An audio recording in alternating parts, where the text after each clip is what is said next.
My channel సీచర్ and graceful. చాలా రోజుల తర్వాత ఒక మంచి కుకింగ్ వీడియోతో మీ ముందుకు వచ్చేసా. రెసిపీ ఏంటంటే millet mushroom biryani. Millet in the sense brown basmati రైస్తో ప్రిపేర్ చేసిన ఇంగ్రీడియంట్స్ చూద్దాం. మష్రూమ్స్ ఇలా వాష్ చేసి ఇలా హాఫ్ కట్ చేసి ఉంచుకోవాలి. ఇది బ్రౌన్ బాస్మతి రైస్ ఒక 60 minutes సోక్ చేసి డ్రై చేసి స్ట్రైనర్లోకి వేసి ఉంచుకోవాలి. Onions, green peas, capsicum, masala దినుసులు, బిర్యానీ మసాలా, పుదీనా, జింజర్ గార్లిక్ పేస్ట్, గీ. సో ఇప్పుడు ప్రాసెస్లోకి వెళ్ళిపోతాం. ముందుగా స్టవ్ పైన ఒక కుక్కర్ పెట్టుకొని ప్రీహీట్ చేసుకొని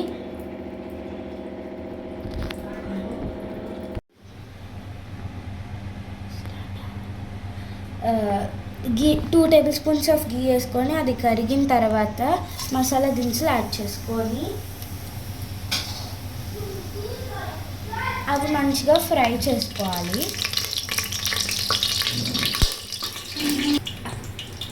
అవి కుక్ అయిన తర్వాత వెజ్జీస్ యాడ్ చేసేసుకోవాలి. ఆనియన్స్,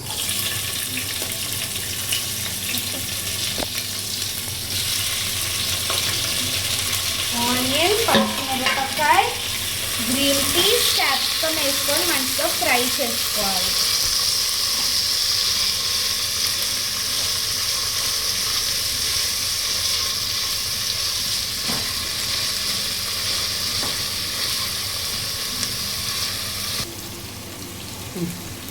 ఇప్పుడు మష్రూమ్స్ కూడా యాడ్ చేసేసుకోవాలి. మష్రూమ్స్ కూడా యాడ్ చేసుకొని అవి కూడా మంచిగా కుక్ అయ్యేటట్టు ఫ్రై చేసుకోవాలి.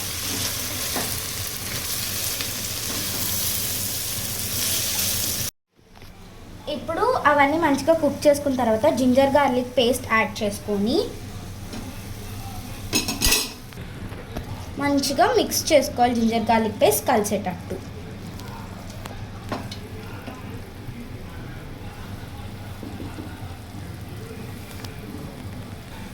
టేస్ట్కి తగినంత బిర్యానీ మసాలా, గరం మసాలా, కారం, ఉప్పు, పసుపు యాడ్ చేసుకోవాలి.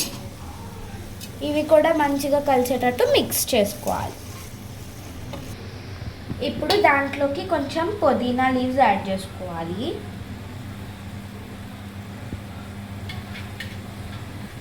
పుదీనా లీవ్స్ కూడా యాడ్ చేసుకొని మిక్స్ చేసుకోవాలి.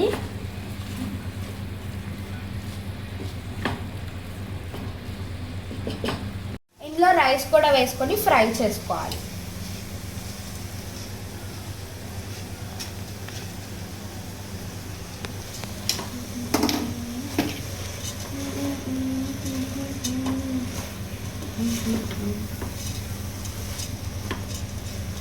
ఇదంతా కలిసేటట్టు మంచిగా మిక్స్ చేసుకోవాలి.